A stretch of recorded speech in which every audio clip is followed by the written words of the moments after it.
সবাই বলে আমার নাকি গল্প করার কোনো লোকই নাই।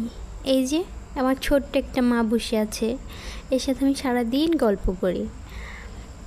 ছোট্ট আম্মুটারে জিজ্ঞেস করতেছে, আম্মু তুমি কি গোসল করবে? তাকে গোসল করার কথা বললে সে অনেক অনেক খুশি হয়।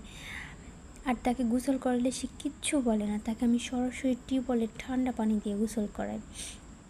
আল্লাহর রহমতে কোনো ঠান্ডা পান্ডাও লাগেনি আজ পর্যন্ত। হ্যালো ভিউয়ার্স, আসসালামু আলাইকুম। সবাই কেমন আছেন? আশা করি সবাই অনেক অনেক বেশি ভালো আছেন। প্রতিদিনের মতো আজকে নতুন একটি ব্লগ নিয়ে আপনাদের সামনে হাজির হয়েছি। আশা করি সবারই অনেক অনেক ভালো লাগবে। এই যে আমি দুপুরের খাবারের জন্য আমি ডাল বসিয়ে দিয়েছি। ডালটাও অলরেডি প্রায় হয়েই গেছে। এমন সময় অনেক জোরে বৃষ্টি নামছে। তো বৃষ্টি দেখলে আমার রান্না বান্না বাদ দিয়ে আমি বৃষ্টি দেখার জন্য বসে থাকি।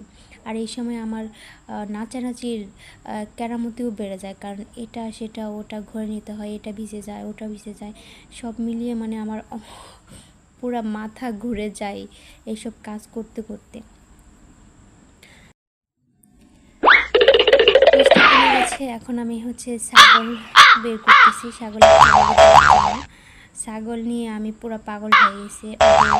ধরেই রাখা যাচ্ছে না, মানে একটা ধরতে যায় আরেকটা ছুটে যায়, একটা ধরতে যায় আরেকটা ছুটে যায়। ওদেরকে নিয়ে আমি এখানে বাঁশ পাতা ছিল এখানে আমি বেঁধে দিলাম, কারণ ওরা কান্নাকাটি করতেছে খাবারের জন্য।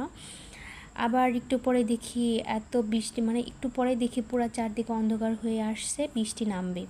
এই জন্য তাড়াহুড়া করে সব কিছু ঘরে নিচ্ছিলাম। আবার বৃষ্টিতে আজকে সারাদিন অনেক অনেক জ্বালাচ্ছে। আর আমাদের এই বাগানে বাঁশ বিক্রি করা হয়েছে, বাঁশ পাতা পুরো রাস্তা ঢেকে গেছে।